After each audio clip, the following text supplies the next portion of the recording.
Grab a beer and pull up a chair. Welcome to the Northwoods Beer Guy podcast. Hey, ladies and gentlemen, and welcome back to the Northwoods Beer Guy podcast. This is Mike, the Northwoods Beer Guy, until Ohio State shuts me down from saying the. We are actually on location the first time in 2024, and we are actually in Nashville, Tennessee. And not only are we in Nashville, Tennessee, we are joined by a very good friend of ours. He's been on here before, and him and his wife were the only ones that said they would come. So, you know, it's all right. But BK, he's back with us. How's it going, man? Not too bad. Having a good time here in Nashville. Yeah, it's been interesting. I mean, it's of course, you know, Nashville's known for Music Row and all that kind of stuff and all the bars and such there. To me, it was kind of a little interesting to try and find craft breweries at first. It turned out a lot of the regular honky-tonk bars that we went to had craft beers in bottles and on tap. But it's been actually pretty easy, I thought, after a little bit. Because I say, when I was first looking online for them, I was like, man, there's not much listed for a brewery. But like you said, you went to a lot of different places. They had, we had a number of different craft beers from the area and such that we found at these places. And it turned out good. So food's been good, the beers, the bars, things like that. But now today we are at an actual brewery. We did find one that was just a couple miles from our hotel. So that worked out even better. Mm-hmm. So today we are at East Nashville Beer Works. And it's a cool place. I post some pictures of it, but it's one of the bigger, they got a big outdoor area with like a giant TV to watch. I believe the Titans are playing at home today. So, but they've got all sorts of outdoor areas that are family friendly. It says dog friendly if the dogs are outside. The dogs are outside. Other than that, they're right now we're the only people in here, so it's all right. It's not too bad. No, mixed lines of getting beer a lot easier. I was gonna say we didn't have to wait too long to get a beer, so we hit the right time. So yeah, I guess everybody should know we're living life right. We all got carded, so yes. So you know that's makes you feel good. Yeah, you know, and I do believe it's some kind of law because every place we went we've been carded. So pretty much. Oh yeah, we got to keep that on the down low. Right. So. Awesome. Well, hey, we're going to jump into a beer here because we've never had a beer from these guys. No. And we were talking to the bartender to see what she would recommend. She told us the two that they're really known for is, what's the name of the first one? Is Miro? Miel, I think. Miel. And it's a honey blonde ale. Mm-hmm. She said that one and the one IPA are what they're really known for. So that'll be the first two that we're going to try. And then they've got some other ones that really sounded interesting. Absolutely. So yeah, I guess what did their write-up say on this one? So the Miro Miel Honey Blonde Ale, an American-style blonde ale brewed with real Tennessee honey, sourced locally to provide a floral aroma flavor to balance the Pilsner malts. Flagship brew has a light bitterness and clean, crisp finish. Doesn't say anything about IBUs, but it is 5.2%. Okay. So we'll see. I mean, it's very clear. Very much so. Very much so. It is the lightest colored one of them that we've got. That is, it's not bad. You know, I'm usually not a big honey beer fan. For whatever reason, some of them have a really kind of weird taste to it. This one isn't quite as different of a flavor to it, but it's still there. Yeah, you know, really, really faint. It's maltier than I thought it would be. Almost crossing over into that lager or territory where you get the maltiness in a beer. I can barely taste the honey, so they balanced it really well. Yeah, I'd say, you know, because some of the other ones we've had where they've been honey, you can really get that. Right. And it's not really a sweetness, but it's just a different flavor to it. It does have a floral aroma. It smells a little bit that way. But yep. Yeah, that's pleasant. Nothing too remarkable about it. Right. But it definitely is a nice balanced beer. I can see where that would be one of their heavy sellers that would appeal to a lot of different tastes. I would agree with you. So it's easy drinking, that's for sure. So I'm sure they can sell a lot of it in the summer. And no doubt. So. Yeah, well, that one's good. I don't think I would crawl over broken glass to buy the last bottle of it, but correct. You know how the scoring goes as usual. So what do you think on this one? For a honey blonde, it's really smooth. I don't know if it gets up into the 3, but a 2.9, 2.8, 2.9. It's better than average. I agree with you. I was going to say like a 2.8, 2.7, somewhere in there. I mean, it's better than average. But again, like I said, would it be my first choice? Probably not. Hopefully some of these other ones that are on the list and look a little better than this. Yeah. It's the last piece of pizza I'm going to go ahead and get taken. There you go. All right. So, Brian, what have you been thinking about? Like some of the places, we've went to a number of places in Nashville over the last few days, you know, and a lot of them are, you know, of course, tied into big name singers and things like that. And what have some of your impressions been of that? So I know when we rode with the one Uber driver, he said it's it's pretty dead right now. Now, us being small town people, it didn't feel very dead, but I think I'm glad it is, right? Yeah. We actually enjoy this singing and enjoy some of the bands we saw.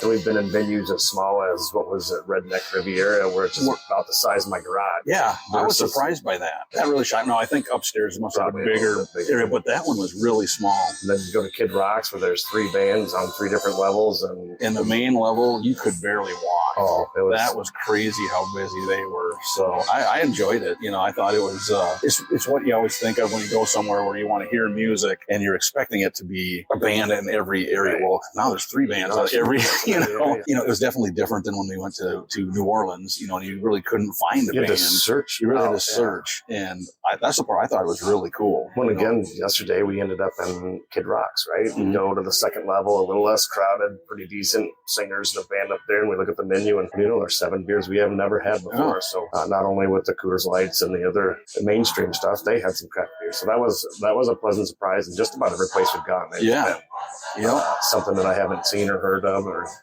Yeah, it's that's one thing that's always neat. Is like back home, most places have the same stuff. Right. You know, I mean, every place has the same one. Where we really haven't ran into that. I mean, your big beers that all these people have, the big Yazoo is a popular one down here, and we've seen that at just about every place. And you get down here, you also have different regulars like Yuengling and that kind of stuff. Yep. But we don't see that at where we live. No. But then again, they don't see Spotted Cow right down here, so. Yeah, we have seen some of that, which has been pleasant, right? They're not at the top end of expensive and hard to find, but they're just there everyday beers. Now, I will tell people that if you're not prepared when you get your tab at the end of the night, it could surprise you. Some of the drinks and such are a little expensive. Yeah, bring a cosigner. Yes. If you need a credit reference, you may want to bring that with you. ATMs will help do that. Exactly. Wait, let's try this next one. So this is their East Bank Citra IPA. And she said this was the other one that they were known for. This is a little bit darker color for sure than the last one, the honey one. Not quite up to like a rich lager color, but it's a darker IPA. Yep. Boy, so this says it's bright and citrusy aroma and flavor. East Bank is really balanced IPA brewed with a nice rich malt backbone, loads of dry hop Citra really shine on this brew. This is a 7%. Okay, IPA. So it stepped it up a little bit. Mm-hmm. Well, wow, that's got a lot in the aroma anyway. Yes, Jim, you're not going to like this one. I'm just smelling it. I can feel, or should I say, I can sense Jim cringing already. Honestly, I don't mind that. I think the aroma is stronger than the actual hop flavor. I think the hoppiness is pretty mellow overall. We had one last night that was really brutal. I mean, it was, made your tongue hurt almost. And this one is definitely my tonsils cramped on that one. This goes away, right? I don't mind hoppy flavor, but it hangs on for 20 minutes and I don't like it. Yep. This one doesn't do that. It's pretty balanced. Yeah, I think this is a decent one. Boy, for score, I think I'm going to go like a 3. Yeah, I would go a little lower, probably a 2.8. Because it is a Citra, and that one always gets me a little bit. But sure, it does go away. It is balanced. There's no doubt there. Mm-hmm. Yeah, that is. And it's not super foamy. That's the other thing, that some of them get really foamy, and then you belch for 4 hours on top of not liking the beer. Exactly. So on the food wise, we've had some interesting places that we went to.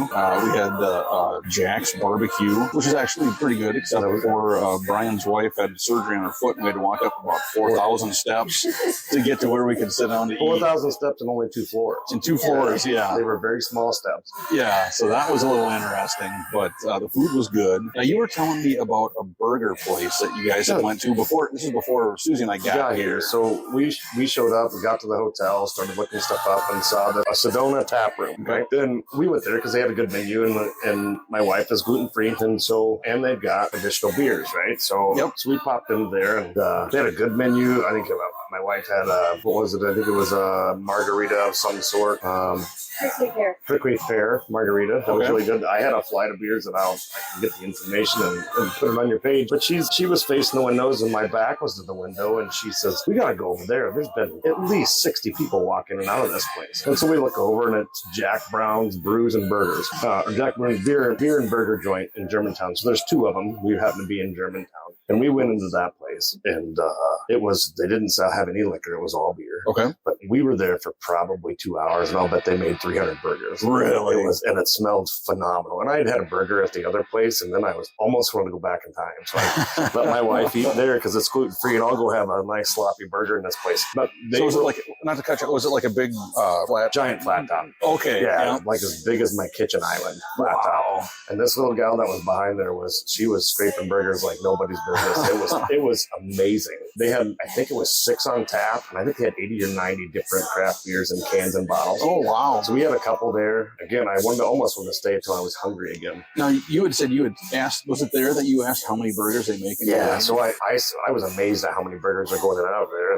And I happened to be sitting at the end of the bar, and I asked them, I said, how many do you guys make in a day? Because this is just amazing to me. And she says, on an average day, they make 1,000 burgers. Oh, my word. But they're open till 2 a.m. So she goes, at 11 o'clock, we get really busy. Oh, sure. And then I also was talking to the worker there, behind the bar, and 3 people came up and gave her beer and then walked away, which is weird, right? Yep. Usually you sell beer, and it turns out she's the buyer, and these were her reps that were coming in.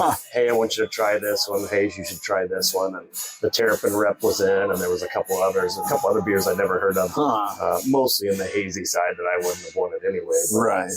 it was a pretty interesting little bar, nice, cozy little bar, big outside. At one point, there was 3 or 4 of Nashville's finest SWAT team members came in full garb. Noelle was a little worried that maybe something was going down, and they just went out on the porch and had burgers, and then they left. So was that the only thing, like on their food menu, was just burgers? Only burgers. Okay. They had 14 burgers. They didn't even have no lettuce, no tomato, no onion. All they have are burgers, cheese, and sauces. So they had 15 different sauces that are homemade or they make there in the kitchen. And they also advertised the fact that they have a deep fried Oreo. Okay. Now, we didn't order a deep fried Oreo, but we saw them make a bunch of them. It was rather interesting. But I was jealous. My stomach was jealous that we didn't go there.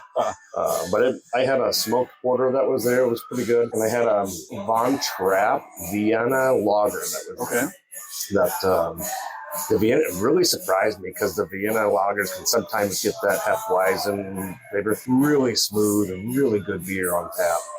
And then the smoked porter, again, was another local one in Nashville. Not too bad, a little heavy on the smoke, but if I'd have had more time, like I said, there was only 88 more of them I could have tried in the can menu to start with. So, well, what was taking you so long? Why? I was still full from lunch, but there you go. It was an interesting place. Sure. Well, cool. Well, let's try this third one on the flight that I got, and this is the malt. Proximity malt. Yeah, it's a honey golden stout, and that's all it says. It's 5.1, so it's not particularly high powered. So it's color wise. I mean, it's Maltirnative. Maltirnative. Yeah, there we go. Okay. I mean, it's a lighter color than the IPA was, but it's a little darker color than the first honey one. Kind of. What's the buffalo sweat that had the white? The white stout. That same color. Yeah. Ooh, wow. So this is another honey one. This one, what it looks like, it doesn't smell like that. Doesn't smell like it? It almost smells glorious. There's actually, as I was scrolling through here earlier, this is one of 3 that I spotted that have local honey in it. Okay. Oh yeah, that's surprising. Oh, when you smell it, it's like that's not what it should smell like. Oh, that does have the stout bitterness. Yeah. Up front. I think that's pretty good. That's interesting. We've had other white stouts. You know, like you said, Dragon's Milk has a white stout, and they always have like that kind of a strong vanilla. Yeah. I mean, this does have that, just a little bit, though. But I think the honey kind of, I don't know if it balances it out or kind of knocks it down. I don't know, but it's definitely got science. That is interesting.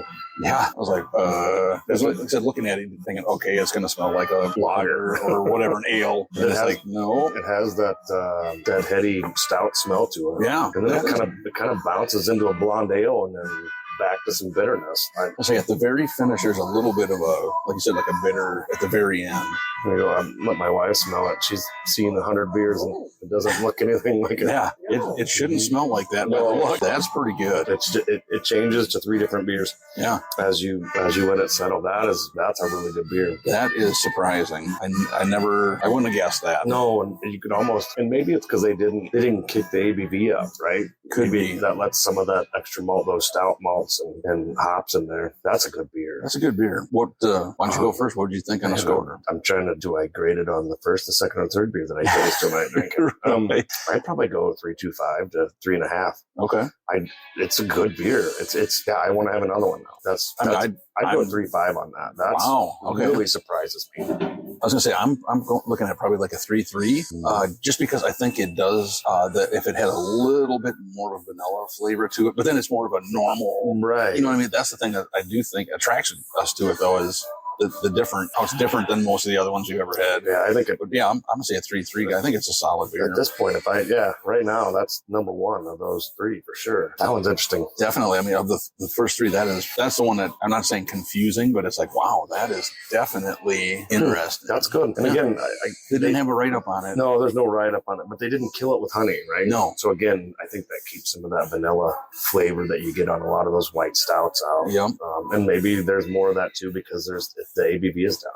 Yep. I don't know. So running around Nashville, one of the things that has, when you're talking about like a lot of these bars where they have multiple floors with different bands and all that on them, it's been interesting to see. The majority of them have all been like country bands, but when we went to Miranda Lambert's and we went up to the second floor, it was almost like a club. Yeah. It was 100%. Like they were trying to have a rave or something, and it seemed a little out of place to me. I mean, the other places that we were at, I mean, yes, the bands would sing rock songs and country songs, but you know what I mean? But this was definitely, I thought it was kind of out of the ordinary. Yeah, no, if you'd have added up half of the people two people that were dancing, they didn't get to my age, right? Right. It was definitely the 21, 22, 23 stage, and they're dancing on the stage, and everybody's got a vape, and the ushers playing. You know, that was completely club, and I got a feeling some of those top floors, right, are that way. I was okay for about 2 minutes, and I'm like, yeah, it's nothing, right? Not our scene. If it had been a bunch of 40, 50-year-olds up there dancing, then I'd have been a little more comfortable. It's like, okay. But we didn't want to be the creepy old people that were up there. No, I did not want to bump up against that. No, exactly. Get carded for another reason. So, that's right. No, exactly. Like, what? That's somebody's daughter. I can't. No. Exactly. So, one of the other places we went to, and we actually had met a friend of ours there for lunch yesterday, and it was ML Rose Craft Beer and Craft Food, or Craft Burgers. Yep, craft burgers. Well, of course, the funny story is we didn't realize there were 3 locations. Right. So we were at one, and he was at another one. So we did have to wait because he did meet us there then, but we said we could have like video chatted and had lunch together that way. But we had a flight there, and it was like their local, it was all local beers. All local to Nashville. Yeah. And that was really kind of cool. I mean, I thought that overall they were good. They were good. You know, nothing super remarkable, nothing really high powered as far as stouts or barrel aged or anything like that. But to have again 3 location type joint, let's say, and have a flight of local and advertised local craft, that's fun. Oh, yeah, for sure. And then, the burger that I had, I thought was very good. Burger's really good. Yeah. Now, I'd love to have seen that other place where you guys had went. I don't have anything compared to it than what I watched. But. Right. But just the taste of the food was really good. It was a good place. You walk in, and it reminded me of almost like I guess by us, kind of like a Boulder Tap House, that kind of thing. But more than just a burger. Yeah, right? They were kind of more into the burger side, and they did have quite a selection of beer. I mean, their beer list was quite extensive. Their on-tap list, and then they flip it over, and they had in canned and bottle list. So it was cool. Yeah. Well, I tell you what, let's try this one here. So now we're on to the Brohann Sebastien Boch. And the picture does it justice. There's a mullet and sunglasses and a hat. Barrel-aged Doppleboch, which I don't think I've ever had a barrel-aged Doppleboch. I have not. I've had some really good Dopplebochs, but a barrel-aged one is not something I've ever seen. It's 9.6, so this is our strongest one. With country malt, it says. Malt, huh. And this is definitely, it looks like a Doppelbock. I mean, it's a darker. Very iced tea colored. Yes. Yeah, the picture online and what's on the label is the dude that delivers your pizza. Yeah. And an old Pontiac Sunfire. The guy going, dude, come on. That for sure is barrel aged, just from the smell. It almost has kind of a tartness or almost like a port wine. There you go. Tart. Yeah. There's some bourbons that they finish in port wine barrels, and they kind of have that same tart. I mean, it's definitely it's different. Mm-hmm. Like I said, I'll guarantee we've never had a barrel aged Doppelbock. No way. Huh? Then never even think to do that. I don't think. Hey, you can barrel age anything. That's what I'm learning. They come out with a barrel aged ketchup. I'm in. And Brian, you had texted me about a week ago or so and had a really interesting idea. I have not talked to Jim yet. I know he would be all over it. But you had brought up about where we do an episode where we try a barrel-aged beer and then we actually try the actual spirit, bourbon, the bourbon or whatever barrel it came out of to compare to see, kind of what it's supposed to taste like. And I think that's something we should take a look at. Now, I don't know if we can afford to get the Pappy Van Winkle barrel or the bottle, because Jim still has one of those beers. But I think that'd be interesting to see how much of the actual bourbon flavor is in the beer. Or whiskey or rum. We've had some of the rest of those too. So it would be interesting. That's what I probably was drinking when I texted you that, but I thought, that would be kind of fun to be able to take a barrel-aged porter, let's say, and in a Willet barrel and try a little bit of Willet bourbon right after. Oh, for sure. Yeah, I think that's a great idea. So on this beer, it is definitely different. It is way different. I think it's, would I want to have a whole bunch of them? Probably not. Like I said, when you said it like a port wine, it almost has that tartness to it. That's the one thing that I noticed was kind of like different that I wasn't expecting. We'll have to look and see what it was aged in, because it just says collab with country malt. And it could have been a wine. It could have been a wine barrel. It could be. I wonder we'd have to look up and see what country malt is just to figure that out too. Then we probably say, oh, that makes sense. Now it's, I guess score wise, I'm gonna go with 2.9. That's exactly what I was just gonna say. 2.9. It's not quite 3 because I don't. It's kind of confusing, but like I said, just that tartness, it kind of throws me a little bit. It reminds me a little bit of a good vinegar, right? That tartness that you get with a good coleslaw with vinegar, or when you're using to cook with it. It's kind of that same tartness, and that it's confusing. It's not bad, but it's just not what you expect, especially the Doppleboch, which is usually very hearty and very malty to start with. Exactly. Yep, that's a perfect way to describe it. And like I said, it's not offensive at all, but it's just where the last one was different, good. This one is a little different. Right. Right. Yeah. Questionable. And again, I guarantee it's the first barrel-aged Doppleboch that I've had, probably that you've had. No way that I've had one. So it's cool. I never even thought there was such a thing. So I guess what else? What other things have just running around Nashville? Any other? We did a little shout out to a close friend of ours that camps with us. She's a singer down here. We went and saw her. She's a fantastic singer, and it's amazing to go around any of these places and see that much talent just everywhere. It's crazy. There are some that aren't as good as others, obviously, but just amazing music. And for the most part, amazing people, right? You had made a comment when we were watching that, and you were saying how a lot of the people that we saw, it's like, how do they not have a record deal? And you just think about how fickle that industry is. You know what I mean? Because, like you said, there's been a couple people we've seen that are maybe not quite up to par with the other ones, but boy, there's been some that they were just unbelievably good. And it's like, how in the world are they still playing in a bar? Right. Do they like to do that? Do they not want a record deal? Do they not want the stresses of all that? I doubt it. I don't know. It's interesting. So when we saw her, they were actually the place was called The Stage on Broadway. Yep.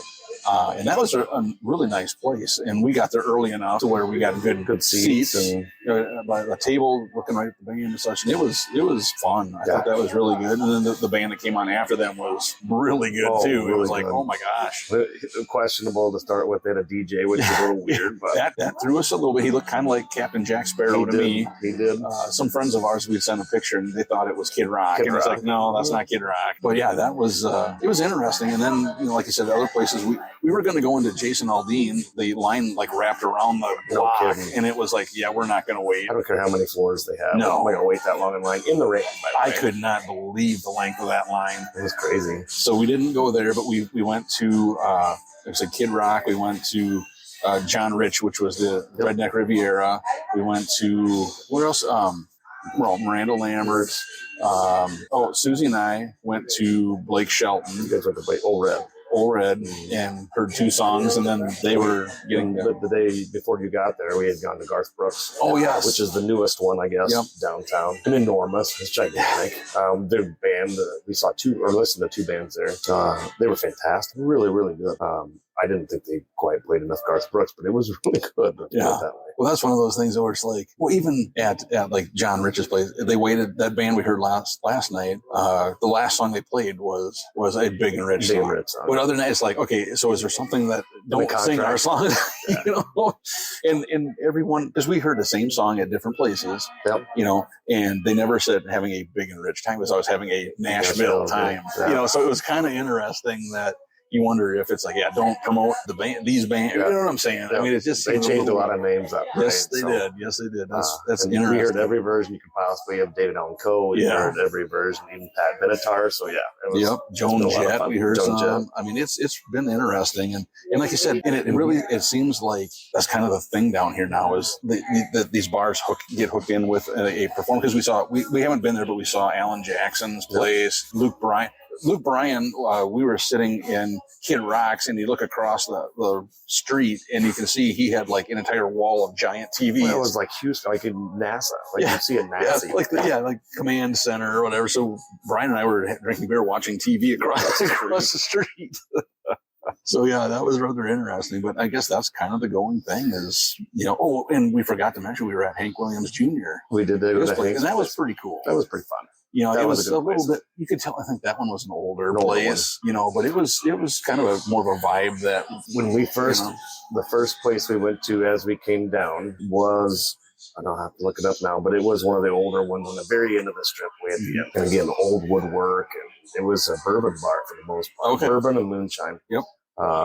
Not much for beer at all in that place. And again, really, really nice people. That's been the greatest part about here is that everybody's been nice. It's not been you elbow to elbow in a club atmosphere, and everybody's polite and not having no fights, not a fight the entire time. Isn't that crazy? Because you think, again, there's a lot of drinking going on, but nobody has been, like you said, you know, obnoxious. And all of the bartenders and servers that they've all been, for the most part, have been very pleasant. Very nice. So no complaints on that. Okay, let's try another beer here. So this is the flight that Brian picked out. So I have an affinity for red ales. So this one caught my eye right away. So this is their Fire of the Century Red Ale. Meticulously crafted and reimagined, this malt forward red ale carries a slight bit of sweetness, named after the infamous East Nashville fire of 1916. So I have no idea. I have to read up on that. So over 100 years ago, there was a bad fire. But it's 5.6 ABV. And again, I have a soft spot in my heart for red ale. So it smells like a red ale. That's pretty smooth. It smells just like a red ale is supposed to smell. Yeah. And it's always funny because red ales, I've always said red ales, brown ales, a lot of them don't have a lot of flavor. I mean, this one's got a pretty decent amount of flavor. It's not over the top. It's not. And it is a little bit sweet. This is very much similar to in Kansas, where I'm from. The brewery there has a red ale. This is very similar to it. That's a really good red ale. Yeah, like I say, this one, like I said before, the red ales are one of those things that you love them or you hate them. They're just red ale. There's a lot of times there's just not a lot to it. But this one is really good. It's got a little sweetness to it, which is good. Helps it smooth it out. Yeah, I would buy that. Job on this one. I would buy that. Absolutely. I mean, honestly, so far, so this is the 5th beer we've tried. We haven't had a bad one, honestly. No. You know, and that's kind of nice. You know, we've definitely been at other places where you get one on a flight and you're like, ooh, that's, you know. So I guess Brian, what do you think of this one for a score? I'm not going to go past a 3, but I would give it a 3 every day, all day. Yep, I'm thinking the exact same thing. That I couldn't go lower than that. It's too good. It's too smooth. Yep, and it's not super strong, and you don't usually get a strong red ale. No, that's a really, really good beer. Yep, all around really good beer. I think it's good. It's too bad it's got gluten in it. Otherwise, my wife would have some shipped home. Well, you know. Sometimes we have to keep the good things for ourselves. That's right. You can't be involved at all. Brian, you know, with all these places we've been to, and this will sound crazy or weird or whatever, but, you know, you go into the restroom and check it out. There's been some decent restrooms here, very fancy. I mean, Kid Rock's was pretty fancy, I thought. You know, it's like I said, it sounds... It's not. They haven't been bar bathrooms. No. Let's put it that way. Yes. And Mike is subtly leading into a story that I told him the other day, and I should have waited. So I live close to Minneapolis, work in Minneapolis, do a lot of work events after work with vendors and people that come into the office and whatnot. So recently I was in a bar having a after work event with a vendor.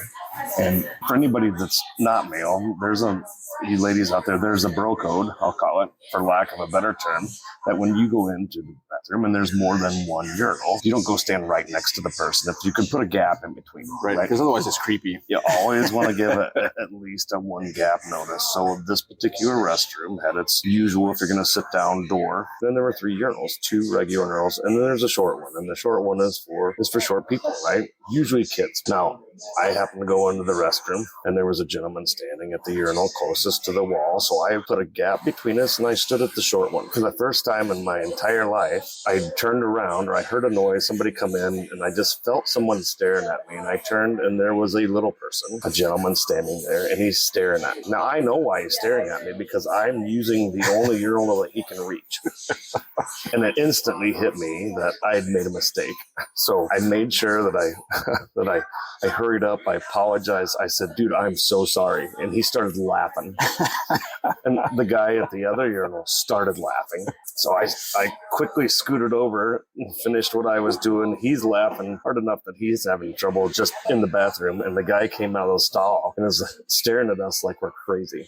So for anybody out there, gentlemen, and they're going to go in and use your scan the crowd, or just make sure that those shorter ones are for kids and little men. Yeah. And just be cognizant of that. You know, and I'm sure you've had this happen to you too, when you, in a situation like that, let's say there's 3 urinals and you walk in and there's one guy at the middle one. Yeah, see, that breaks all the rules. That right there, that you should be able to call security and have them removed. Absolutely. Because they totally broke the code. Or they push a button and there's a trap door. Yeah. Because it never fails. That's in a situation too where he's in the middle and somebody's in the door, in the stall. And then you can't do that either. Nope. So yeah. So it's always like, really? Come on. Yeah, I'm pretty sure somewhere out there, and I haven't looked, I'm sure there's a book of urinal etiquette. And so, yeah, I broke that rule, and not on purpose. It just happened. So. It just happens. But I mean, what are the odds, honestly? Very, very slim. You know what I mean? Because anytime I've ever seen somebody use it's a kid, or the other ones are full, and you know, the next guy in is like, okay, so yeah, it was interesting. That is funny. Well, hey, this next one is looking a little darker. This one is. So I gotta scroll again. I just had it. So this is BA Nightcrawler, barrel aged American Stout. Okay. The write-up says, creeping in the darkness, waiting for the right opportunity to make an appearance, this American Stout has been carefully aged in oak barrels for 16 months and sneaks into dark corners of the night with flavors of chocolate, molasses, licorice, raisin, and coffee. Wow. So you don't often see molasses, or not advertised. Licorice. Licorice is another one. I'll bet it's black licorice, but raisin and coffee, pretty common. So this will be interesting. It's barrel aged. It doesn't say, oak barrels. So yeah, we'll see. What percent is it? 8.6. 8.6. Okay. So not terribly on the high side. It smells like a stout. It's got a little bit of the darker foam even. Oh yeah. I get the molasses. Yeah. It smells raisin for sure. Trying to see if I can pick up the licorice. Yeah. I guarantee it's black licorice, like you said, because you get kind of that anise flavor, but I think the molasses is kind of the stronger. It's good. It's different. And there's a lot of raisin, I think. Yeah. That, to me, the molasses and raisin stands out. I say those are the two that really stand out first. Was that? I don't know if I get coffee. Maybe the bitter. It could be that but I don't note to it. Maybe that one's another kind of confusing one. It's a strong barrel aged. Yeah, beer. It's not bourbon, but it's a strong. I wonder what it's aged in, because it's almost. We got in Tennessee. Maybe it's an oak whiskey barrel. It could be. You never know. So barrel aged Nightcrawler. That's kind of an interesting. I like the name. That's cool. Yeah. Yeah. I don't know what to think about it. Kind of. Actually, if you load it up, it's kind of red. It's like a deep. Like one of those coffee and wine together. Yep. I say if you had like more of a fancy, like a whiskey taster glass where it comes on, I bet you on the bottom would have that super reddish color to it. Hint to it. Yeah, that's not bad. No, it is another one that's tart, right? Yeah, that's the one thing I've noticed with the barrel aged ones we've tried. They have that tartness to it. So I really am interested to see. Now, when we walked in, they had some barrels. Mm-hmm. When we we'll have to peek at them, just see what it said, on it, to see if it can give us a little bit of a hint of what it is. Susie and I, before we got to Tennessee, we were in Murray, Kentucky, and I couldn't find a craft brewery there really at all. Well, you are in bourbon country. Yes. So we found distilleries, but there was one, and we never tried it, and I probably should have, but they had where they had a bourbon barrel made bourbon before. Then they use it, whoever used it for beer. And then these guys got it back and then made whiskey or whatever it was out of that same. So it was like, I can't remember how she described it, but it was like a beer whiskey or something like that, where they took that barrel that had been used, So this is the third go round. So when we left, she said, "Oh, we should have tried it just to see, how it compared." That gets complicated. Yeah, I was going to say it was just the one time going from a whatever bourbon or whatever to beer is and then to go back. That's kind of interesting because typically I think it's bourbon, isn't it? That it has to be made in a new, like a fresh barrel. They can't. I believe bourbon is always made in a fresh barrel. Yes, because like they said, all bourbon is whiskey, but all whiskey is not bourbon. Yep. Because it has to be 51% corn or more, and then in a fresh barrel. And I think it always has to be oak. Yep, a white oak or whatever it is. So that would have been interesting just to see the difference. That would be different. I'm not sure how. I've got actually a couple. I've got a bottle at the house that our local brewery, Sand Creek, they make Oscar's or oatmeal chocolate stout, and they actually distilled that down into a whiskey. That I've had. Yeah, and it's interesting. It's interesting, But I'm not going to lie. When we were in Kentucky and we went to these different distilleries, and you could do a tasting and all that, and I told each place we were at, I said it's really interesting when you think of bourbon or whiskey, whatever, even moonshine, some more moonshine, but you think of like the big national brands, and then you taste at these craft distillers. It's night and day. It's huge. It is just different. Crazy how much better. Even Susie was like, "This is really good," and she doesn't drink much bourbon at all. It's kind of one of those things where you get what you pay for, but you also, there's nothing like them. And I've had some really expensive whiskeys. I've had some really expensive bourbons when I used to travel, and like I had some of the best Scotch I've ever had in the UK, right? Mm-hmm. Yep. So it's amazing what age and like that, especially with the whiskeys and the different peats and all of that stuff. And then some mad scientist comes up with it, and it turns out 50 years later it's worth $1,000 a bottle,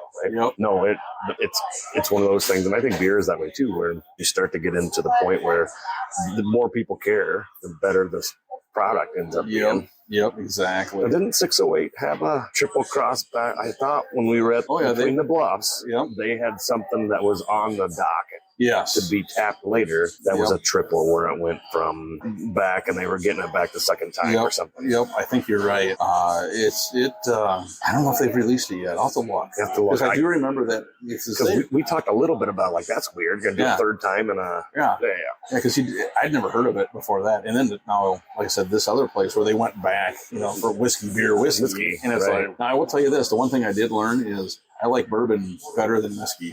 Yeah. It was definitely a smoother flavor and such to it we've tried some Tennessee whiskey and again, it's each to their own. But like I said, I don't know, bourbon struck me a little better. It always has for me, and I don't mind the alcohol taste, right? Because it can be strong. Yep. Whiskey-wise, I always like Irish whiskey. A little more caramel note, a little more sweet up front. But bourbons can be anything. It can smell like your neighbor's flowers. Right. And then taste like bourbon, and then have a little tart wine finish or whatever. It's really kind of a neat... obviously, that's a whole different chemistry set that you got to do that with that I don't fully understand, but I know which ones I like now, and in my price range anyway. So this will sound crazy. Did we rate this? We haven't yet. I was going to say, wait a second, we got off on a tangent. There's a little bit left. I'll take that one for the team. I don't know. It's not bad. I think I'm at that 2.9 with this one. Yeah, I was going to say it's not a great beer. It's an okay beer. Yeah, like I said, the molasses and raisin, I think, are the predominant flavors. Absolutely. But yeah, it's, again, I wish we knew what the barrels were, because this is an oak barrel. That's all it said. Okay. So yeah, I'm gonna agree with you on that. I'm gonna say a 2.9 on that one. It's not bad, but I don't know. It's just that little bit of a tartness. Maybe go 16 months to 18. Yeah, there you go. I don't know. There you go. One less raisin. So the next one that we have is Luna Porter. Okay. It's 5% celestial porter with notes of chocolate, toast, and little bits of space dust. Now, I'm not sure how you... No, the last time if I remember right, the last time you had space dust, it didn't sit well. No, I'm pretty sure I had to sleep that one off. I think that was at the camper, and we agreed we were never going to have... Never, ever had never going to indulge in space dust again. I think your father-in-law brought it, I believe. I'm going to blame. Well, I blamed him. There's no question. So porter, chocolate, toast. I don't know about toast, but I've ever seen that. It smells like a porter. You know how like a robust porter kind of has that smell. But have you ever had in the description of a beer toast? Not a porter. Just, I mean toast in general. Yeah. Like I mean, you hear, it's got a bready flavor or things like that. Oh, yeah. All day smells like a porter. Honestly, it's a pretty mellow. It's sweeter than I thought. And that's the chocolate, no doubt. But the aroma that I got first, I thought it was going to be like a robust porter. It's that stronger, kind of a darker flavor. But this is not bad. It's definitely not what I thought it was going to be. No, it's just actually, I feel like I taste more coffee than I do. I don't get toast. No, I feel like it's kind of like, when we're drinking, maybe I'll remember what in the heck of beer that is. That's the space dust. I'm telling you. This happened last time. I know. Remember, you blacked out for a long period of time. I taste more coffee than anything else. That's what I think. And it doesn't say it on here, but it's not bad. It is a good porter. It's not anything that jumps out. If I saw it again on a menu, and I was just having dinner, 5%. Right. Yep. I'm not gonna have some swill beer. Yeah, that'd be a great one to order with a good burger or even with steak or whatever. Yeah, I think it's all right. Yeah, I don't. If we came back in here to get a flight again, it wouldn't be what I would go back to. Right. Our red ale and the golden stout. Yep. Those are ones that I want to have another one. Right. This one's just a really good porter. There's nothing wrong with it. It's kind of like a polygamy porter. Yeah. From Founders. Yep. They've got some other stuff on their menu that I think once we get done, we're going to probably try. They've got a mead that sounds interesting. Yep. What was the other one that you were? The black lager. I always like black lagers. Yeah. So we're going to try a few other ones. But speaking of meads, you and I are going to do an episode on meads because we haven't done that yet. Yep. I'm not sure if Jim can handle that. Probably not. Your wife is raising her hand. Although, in all honesty, if you want pack for punch per glass at 19%, a lot of meads are. Oh, yes. To make that a short episode. Yes. So, that'll be a gluten-free session. Luckily, we've got... I have a number of them that are like 6%. They're kind of the mass-produced mead, but I still do have a bottle of another one that I brought back from a meadery in Indiana. Right? And I think that one is like 16 or 18%. I've been looking forward to it because, like I said, I just think that meads are becoming more popular. I think they're still a pretty small. They're way easier to make organic, right? Because it's basically honey, yeast, and water. Yep. And I was just reading a little article about things that are up and coming, and meads are there because it is. You can locally sourced. Yep. It helps promote. And that's one thing. Honey and all that. The one thing I've noticed is when we were talking to the bartender here, and some other ones too, they were talking about how all the ingredients are within a 50-mile radius or whatever, or they hooked up with this beekeeper to get honey, to source the honey. And I mean, it was really kind of a neat thing because I think that's cool. That's the part of craft beer I think that I really enjoy is how they do work with local. You don't see that on the big, huge national brands that you know what I mean? They're not typically doing that. And I mean, obviously. And of course, economies to scale, they're making a huge amount of beer. But they also, even around us in Minneapolis area and whatever, there are actual grows that they grow hops. Right. And they're getting that stuff local now too, which is really cool, right? Yep. Supporting your local economy and making sure that you're keeping that money at home. That's an important thing, especially when, again, these are craft brewers, they're small breweries. They're making a go of it. And I think that's great that they're supporting local business as well. Yep, for sure. So, Luna Porter. I give it right there in the 2.8, 2.9. If it had a little more to it, maybe a 3, but I would go 2.9 with it. It is solid. I was going to 2.8. Same thing. I think it could have been a little bit better, but overall, I mean, I'd have it again. Yeah.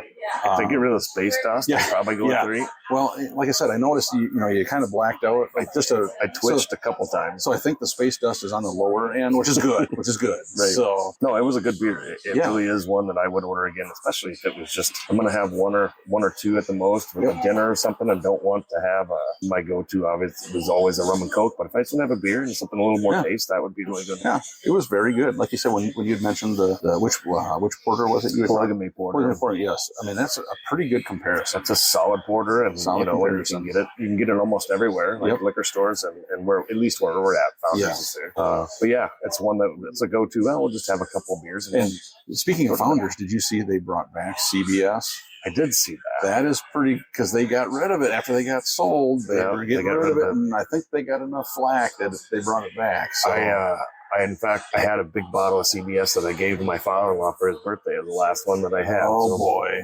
So it may still be in this fridge. I might go rate it. It could be worth something. Well, they're gone right now. That's so you true. could probably, they're not at home right now. Say, hey, I don't know what happened to it. Yeah, You must have no drank idea. it. I don't know. And I'm offended that you blamed me for it. That's right. Well, hey, I mean, is there any, we have one beer left, but is there any other things from Nashville that kind of stood out to you? Boy, there's so many things in my head. Again, I've been absolutely blown away about how polite and how welcoming for tourism. Yep. Right. So I've been to Vegas and I've been to Disney World. And I've been to big places like that. And it's not that way. And I'm not going to say that it's Southern hospitality, but it's been very just fun. Right. Yep. I don't worry about people being rude so much or any of that. It's been great.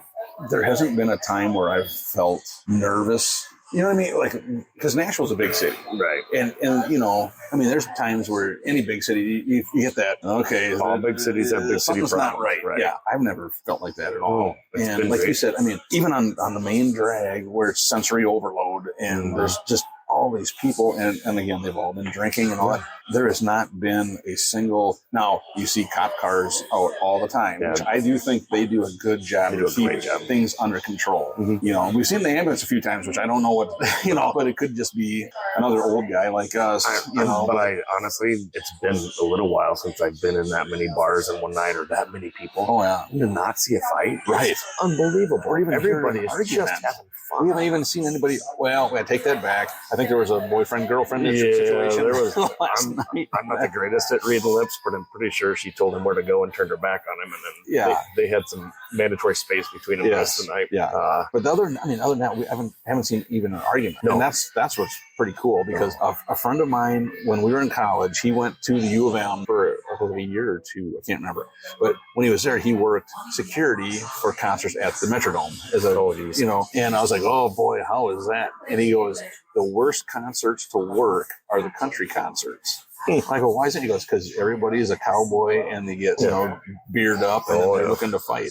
But down here, I haven't seen that at all. Well, maybe they're all fake cowboys. It could be. Who knows? Who knows? Well, hey, what's the last beer that we got? The last one in my flight was another one that I went, wow, I don't think I've ever seen something like that. So it's a Retrograde Espresso Cream Golden Light with coffee and vanilla. Wow. Which is a mouthful. Yeah. This is our collab with Retrograde Coffee. The always great sipper, now infused with coffee and vanilla. So I think it's their Golden Light Ale. Okay. That now has coffee and vanilla in it. So they do have in their list of beers, they have their Golden Light Sipper. It's called Tennessee Sipper, which they have in cans. I've seen it in their fridge already over there. So now they've done it with a collaboration with Retrograde Coffee. That is interesting, because you look at it, it's a lighter color, like a cream ale color. Yep. But you smell it, you can smell coffee. Can you? Yeah, I mean, that is interesting. Yeah, it's very much like the color you'd see in, Indine's Pistachio. Yep. Wow. Oh, wow, that's coffee. Yep. Yeah. And I know I've said this on other podcasts, but, some coffee beers taste like you're chewing on wet coffee grounds. That does not taste good. That is like a really good level of coffee. That's really good. Yeah, that is impressive. With a sweet finish, which is surprising, because usually coffee lingers. Yeah. It always seems like the on the end of it, you get that bitter on your tongue. This doesn't have it. So I don't know if the vanilla takes that away, maybe. I don't know, but that is... Whatever they did, they did a good job on They that. smoothed it. What'd you say? It's 4.5%? 4.5, okay. So it's a nice light one. Yeah. It's kind of crisp. Yep. Sweet at the end. You do get a strong... I mean, it's coffee, but it's not... It's a light roast coffee, whatever it is. I don't know, but it smells like your kitchen in the morning. That is wild. That is a really good beer. I would absolutely have that in my fridge all the time. Yeah. As far as for a coffee... And Jim, this would be a good lawnmower beer. I'm going to tell you right now. Comes to cutting grass, you could have 2 or 3 of these afterwards. Yeah, there you go. If it's ice cold, Jim, you could handle it. So. This is the last one that we've had. And it's warm. It's cool. And it still is really good. Some of the lighter ones, they get a little weird when they get warmed up, but that's a really good beer. So I guess for a score on that, man, what are you thinking? That one really surprised me. If it had been first, it would have surprised me. I'd have to go probably a 3.2 on that. 3.25. That has really surprised me. Yeah, I was going to go with 3.2. I really think that's a good. It surprised me because the aroma is definitely a coffee, and the flavors of coffee, but it's not over the top. No. And it could be the vanilla maybe knocks down the bitterness of the coffee, maybe, but it's 4.5, so it's not super strong. Right. But it's really good. That's a really good beer. That one probably surprised me as much as any of the rest of them. Yeah. Did. Yep, I agree. So, what do you think of East Nashville Beer Works? So far, we haven't had a bad one. There was a couple that, they're okay. The Doppleboch was one that was a little just okay. That one surprised me a little bit, kind of on the bad side. A little bit. You know what I'm saying? Just that tartness to it. There might be a reason why we've only had one barrel-aged Doppleboch. Right. And it could be the fact that we don't know for sure what the barrel was. Yeah. Well, and then, again, I akin that back to kind of had a malted vinegar flavor to it, which is not bad if you're having fish or whatever else. But it was that kind of that tart that you get out of a food grade vinegar, and it wasn't bad, but it was weird. So I guess we haven't had a bad. The first couple of the IPA was it was really hoppy but smooth. It wasn't bad. Yeah, I mean, it was. We've had, like I said, we had a worse. 2 of them last night that were worse. Way worse. So of these 8 that we tried, was there 1 or 2 that really stood out? This last one really stood out. The red ale was a really smooth red ale. Yep. And those are kind of hit or miss, right? Right. You get them bottle tap, doesn't matter. The Maltirnative was the oddball out. That was really interesting and really good. Probably one of the best beers that we had today. Yep. I think if I were going to go back, I would go back, and I'm looking at the scores, but in my head, that Maltirnative was probably the best beer that we had today. And then this last one was really good. Well, you just said what I was going to say. I thought the Maltirnative, whatever the name of that one was, I thought that was the best one. And I do think this last one was a close second. Yeah. The red ale was kind of the bigger surprise to me in that the amount of flavor it had for a red ale. Yeah. I mean, I was surprised by that, and then, like you said, the Doppleboch, it surprised me kind of not in the greatest way, because it was I was expecting a little different. It was way different. Yeah, I expected. It was way different than what I was expecting. So I guess, you got anything else you'd like to? Boy, I'm ready for some more beer and some pizza, I think. Well, I guess the thing that's nice is they got a few up there that we're going to try. Oh, absolutely. Yeah. So anyway, BK, Brian, thank you for coming down. Thanks for having us. It's always a pleasure. And hanging out. So I'm always glad that, when you guys say, oh yeah, we'll go. It's like perfect. As if I were to let you go drink beer by yourself. That is true. Yeah. That's weird. I would not do that. See, that's a good friend right there. That's right. They won't let you drink beer by yourself. That's always a good thing. And you didn't scold me for standing at the wrong urinal, so. No, I would never do that. I would have laughed like crazy, though. I would have totally not as hard as I did. I would have said, you know what? He always does that. Well, hey, again, thank you so much. And this has really been a cool thing. I think we've had more fun in Nashville, I think, than we've had in a few other places that we've been to. Just on the beer side of it, it's really been we spent a week in New Orleans, and this place is so far has overextended the expectations for what I expect the next time we come back. So yeah, a lot of fun. And our daughter plays one more year of basketball, and they'll be coming back again. So we're going to have to. Well, sometimes it's not all about her. We'll just have to do it. Yeah. Well, we come to support her, but then we have to do these other things on the side. Right. So absolutely. So anyway, hey, ladies and gentlemen, thank you once again for listening, and we'll be back again next week with a new episode. We hope that all your campfires are warm and your beer is always cold. See ya. Bye. Thank you for listening to the Northwoods Beer Guy podcast. If you have a question, a comment, or a beer you'd like us to review, please feel free to send us a message at northwoodsbeerguy@gmail.com. You can also find us on Facebook, Twitter, and Instagram. If you're on Untappd, look up Northwoods Beer Guy and send a friend request. Until next week, I hope all your campfires are warm and all your beer is cold.